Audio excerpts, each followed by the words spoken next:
ये मैं मुंबई वासियों के साथ ऊपर छोड़ 75,000 करोड़ का बजट है बीएमसी का, और बीएमसी के पहले ये सब कुछ हो रहा है, अपनी ज़मीन तलाशने की कोशिश हो रही है।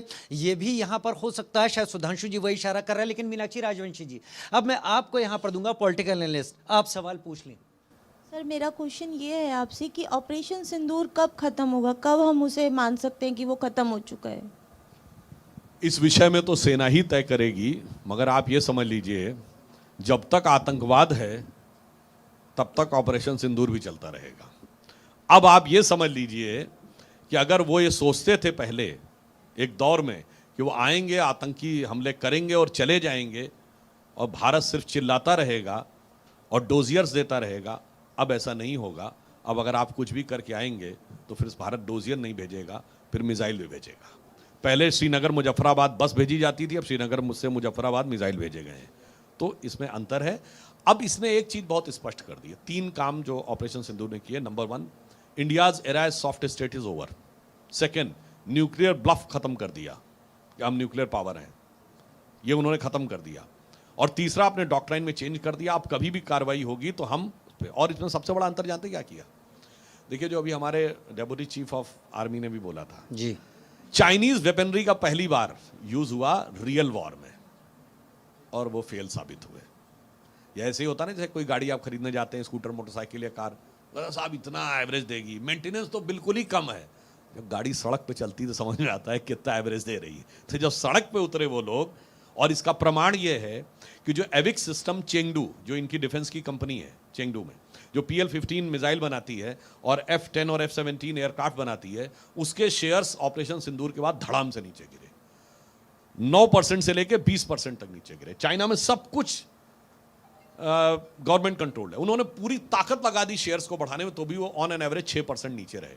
उधर भारत की जितनी डिफेंस कंपनीज थी उनके स्टॉक्स बढ़े। HAL का 14% बढ़ा, मझगांव डॉक्स का 22-23% बढ़ा, गार्डन रीच शिपयार्ड कंपनी का बढ़ा, और इतना विश्वास भारत के प्रति बढ़ा कि आपने देखा डेजॉल्ट एविएशन, जो रफाल बनाने वाली कंपनी, उसने फ्यूजलाज बनाने का कॉन्ट्रैक्ट टाटा डिफेंस को दिया कि भारत में वो आके बनेगा।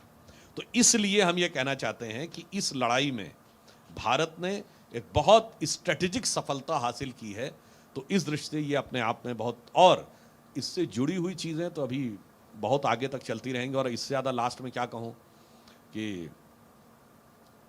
शहबाज शरीफ का तो वो बयान ही आ गया, याद है आपको वीडियो कि 9 और 10 की दरमियानी रात हमारे सिपह सलार जनरल आसिम मुनीर ने मुझे रात को 2:30 बजे जगा कर कहा कि हिंदुस्तान ने कई एयर बेसेस के ऊपर हमला कर दिया है और नूर खान एयर बेस के ऊपर भी मिसाइल गिरी है।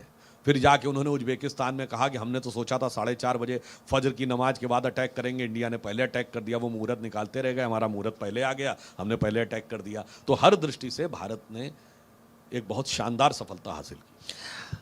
ये तो ऑपरेशन सिंदूर की बात हुई सुधांशु जी। अब मैं राजनीति की तरफ ही फिर एक बार लाऊंगा। हम बिहार को भूल न जाएं, इसलिए मैं ला रहा हूँ। बिहार में पिछले कुछ दिनों में जो घटनाक्रम हुआ है, 24 या 72 घंटे के अंदर जो हत्याओं का एक सिलसिला आया है, मैं मानता हूं कि कोई सरकार ऐसे मौके पर जब चुनाव हो नहीं चाहती कि इन चीज़ों में फंसे, क्योंकि जनता के सामने जाना है। फिर भी ये सब चीज़ें होती जा रही हैं। वजह इसको जरा गंभीरता समझने की जरूरत है।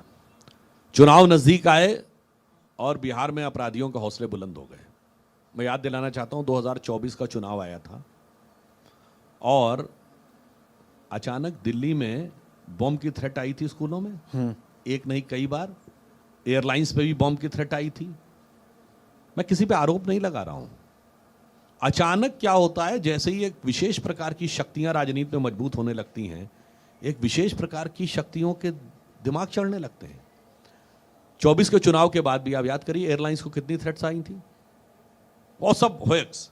मोदी की सरकार थी तो वो आतंकवाद तो नहीं कर पा रहे थे, तो फेक कॉल्स तो करते रह सकते थे। याद करिए पटरियां उखाड़ने की कितनी घटनाएं हो रही थी, क्योंकि सेकुलर ताकतों की शक्ति बढ़ी हुई नजर आ रही थी।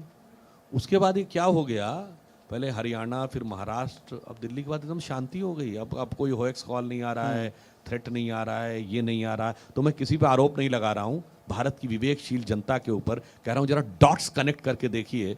तो जो कुछ दिल्ली में हुआ था 24 से लेके 6 महीने तक, और फिर शांति, और बिहार इसमें एक पैटर्न तो नजर आता है, इसे समझने की जरूरत है। ये पैटर्न बहुत कुछ इशारे भी करता है। बहुत कुछ इशारे करता है। जब भी ऐसा होता है जहां पे लगता है कि राष्ट्रवादी शक्ति जरा सी कमजोर हो रही है, आप तुरंत देखिए उसके बाद किस ढंग से वो बढ़ते हैं। और इसीलिए, और जब राष्ट्रवादी शक्तियां सत्ता से बाहर हो जाती हैं और तथाकथित सेकुलर ताकतें सत्ता में आ जाती हैं, तो क्या होता है? दिल्ली में धमाके, मुंबई में धमाके, चंडीगढ़, गुवाहाटी, नागपुर, जयपुर, सूरत, लखनऊ, फैजाबाद, वाराणसी, हैदराबाद, चेन्नई, कोई जगह बचती थी जहां धमाके नहीं होते थे? चलती ट्रेन में धमाका होता था, चलती बस में धमाका होता था, बस अड्डे से लेके रेलवे स्टेशन से लेके पार्क में लिखा रहता था फला चीज छूना नहीं, धमाका हो जाएगा। आज दक्षिण कश्मीर के 4 जिलों तक रह गया है। इसीलिए अगर कोई राष्ट्र अपनी सुरक्षा को नहीं समझ पाता, तो मैं सिर्फ एक वाक्य याद दिलाना चाहूंगा जो चाणक्य ने कहा था, आचार्य चाणक्य ने, कि इस राष्ट्र को उतनी क्षति दुर्जनों की दुर्जनता से नहीं हुई है जितनी सज्जनों की निष्क्रियता से हुई है। हम वोटिंग वाले दिन छुट्टी मनाने चले जाएंगे, अगर फ्राइडे या मंडे को पड़ जाएगी वोटिंग, तो 3 दिन के लीव पे चले जाएंगे, वोट डालने नहीं आएंगे, और उसके बाद फिर हम ये कहेंगे कि हमारे साथ ये प्रॉब्लम हो रही, वो प्रॉब्लम हो रही। इसे भी समझने की जरूरत है।